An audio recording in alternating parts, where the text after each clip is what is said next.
With the Hawks hosting the Clippers in March of 2008, a severe windstorm ripped through Atlanta, wreaking havoc on Phillips Arena. There's something wrong with the ceiling. And I hear there's like almost a tornado outside. There's a hole in the roof. Look at that. Herman and Gojo and Randall Bailey battled in the midst of a Montreal storm. Take a look at this storm brewing up here in Montreal. Just pouring off the tarp above the rain as if somebody has 20 hoses hanging off the side of the rain. Oh boy. It has gone dark in Montreal. The lights did come back on, with Ngojo taking a split decision.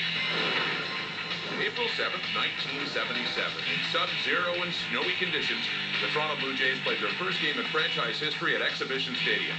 The Jays won 9-5 over the White Sox, highlighted by Doug Alt's 2-home run performance. Steelers-Dolphins, November 2007. After 5 football games were played at Heinz Field over the weekend, field crews laid down a new layer of sod atop the turf just before the Monday night game.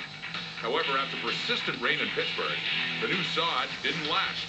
The players absolutely destroyed the field, highlighted by Brandon Fields' punt, which landed and stuck in the mud. It's going to be a challenge for these crews to get the top off. Look at the Philly players are going out there to help out. How about that? Look at this. That's awesome. They understand how dangerous that tarp can be.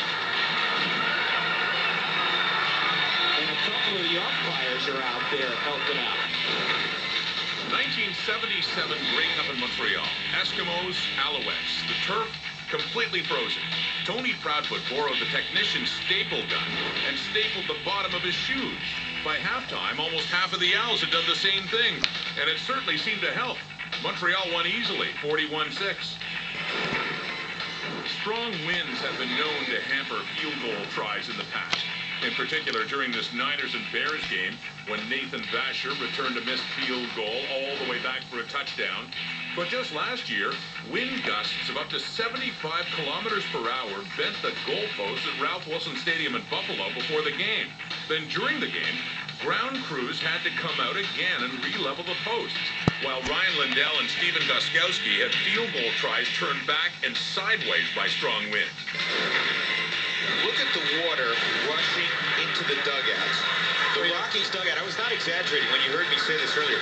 The Rockies dugout had 4 feet of water that had to be pumped out of it. In fact, in front of the Cubs dugout, they put out sandbags. It wasn't just the field at Wrigley that was submerged in 2007.